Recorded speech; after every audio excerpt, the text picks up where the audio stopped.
Assalamu alaikum. Walaikum salam.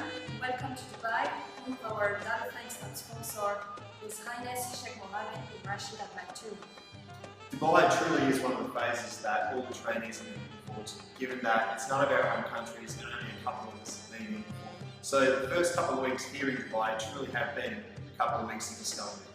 Here's a look at what we've been up to. It's been a really busy week. We've been pretty full on the past week, and obviously going around to trainers and everything's been really exciting. But one of the things I think I've enjoyed the most is really just getting to see and understand Dubai a little bit better. I mean, you read about it, but you don't really understand until you get here. I mean, it is an amazing city.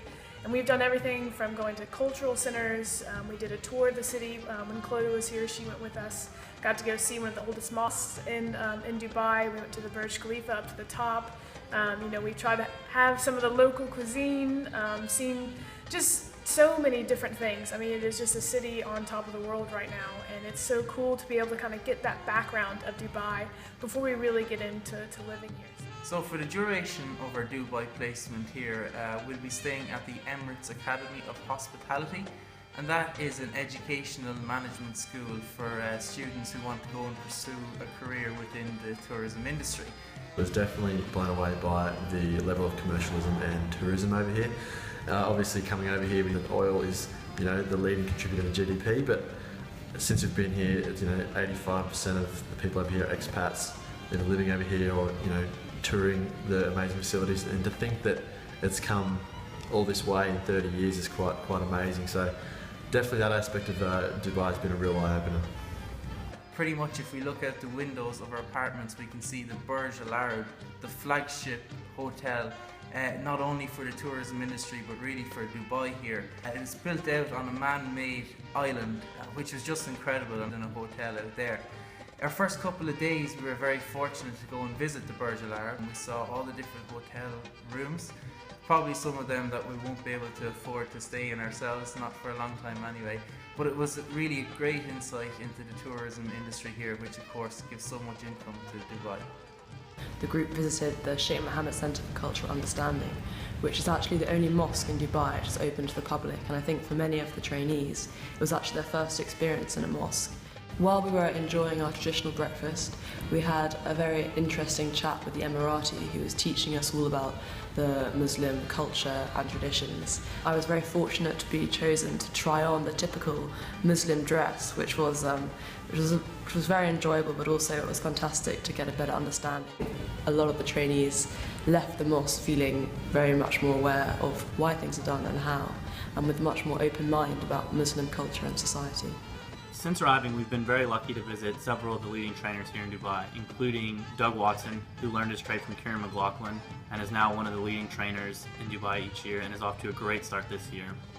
We also visited Al Quad Stable, which is where Saeed bin Sur keeps his contingent of horses for the Dubai World Cup Carnival, and in many years goes on to finish leading trainer in that carnival. And it was amazing to see his stables in the center of Dubai now that at one point were the would have been in the middle of the desert, and that's kind of a testament to His Highness Sheikh Mohammed's vision and the changes that Dubai's undergone in the last several years. And then on the other end of that, you have Charlie Appleby, who's at Mamoon Stables, which still is very much in the middle of the desert and very secluded, but it was fascinating to see, and they were fantastic facilities. My favourite visit has to be the visit to the Beale Stables the other morning, a chance to meet Satish Sima, the trainer over here. He told us the most fantastic story about how he got involved in the industry in the first place and how he spent a lot of time with Monty Roberts learning his horsemanship skills. He also went on to tell the most hilarious story about how when he was working for TaylorMade in America, he let a horse go at the Keeneland July sale, only to be noticed by one of Sheikh Mohammed's crews and to be approached as to whether he would go and work for Sheikh Mohammed. He declined the offer to begin with, and then 12 months later he was approached again. This was the time that he couldn't refuse and went to work for Sheikh Mohammed. He said to the boss, "The one thing you realise is I've never trained a horse before," and he said, "Of course I know." One of the highlights so far in Dubai has been a visit we made to the Endurance Cup, which is one of the biggest endurance races held here in Dubai each year.